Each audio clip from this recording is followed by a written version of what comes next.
આપણે આવ્યા ગયા કહેવાય પણ આખી આ બધી વ્યવસ્થા અને આખી મોટી વ્યવસ્થા આ આપણો એકદમ યુવાન અમારા ધ્રુવભાઈનો ધરમ અને નિખિલ બહુ પ્રેમથી અને તૂટી પડીને બધી વ્યવસ્થા કરીને જે આખી યાત્રાનો યશ અને આશીર્વાદ આ બે છોકરાઓને એની આખી ટીમને છે.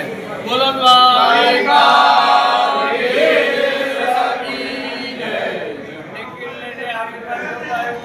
ધર્મને વિશેષ આશીર્વાદ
જય દ્વારકાધીશ.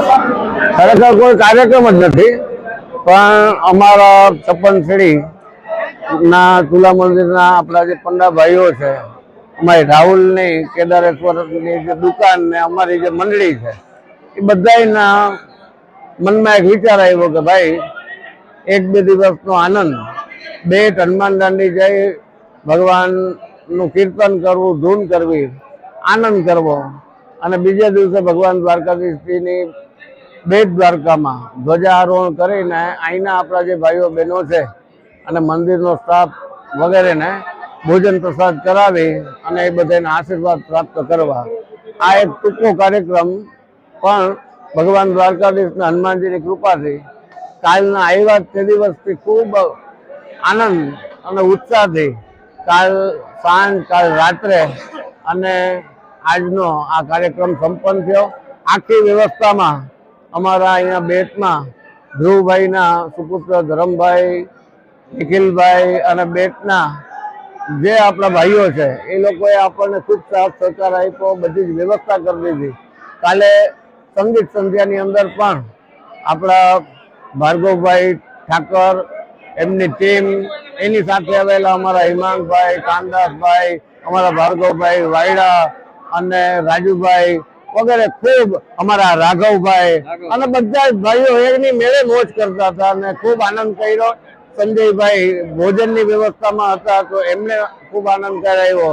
અમારા પરાગભાઈ અને મયંકભાઈ એમને ધજાજીની પૂજા કરાવીને ખૂબ સરસ રીતથી અમને આનંદ કરાવ્યો અને અમારા નિમંત્રણને માન આપી અને ગુગરી જ્ઞાતિ 505 સમસ્તના કારોબારીના જે સભ્યો આવી શક્યા અને અહીંયા દર્શન અને પ્રસાદ લેશે એ વાતનો પણ અમને ખૂબ આનંદ થયો.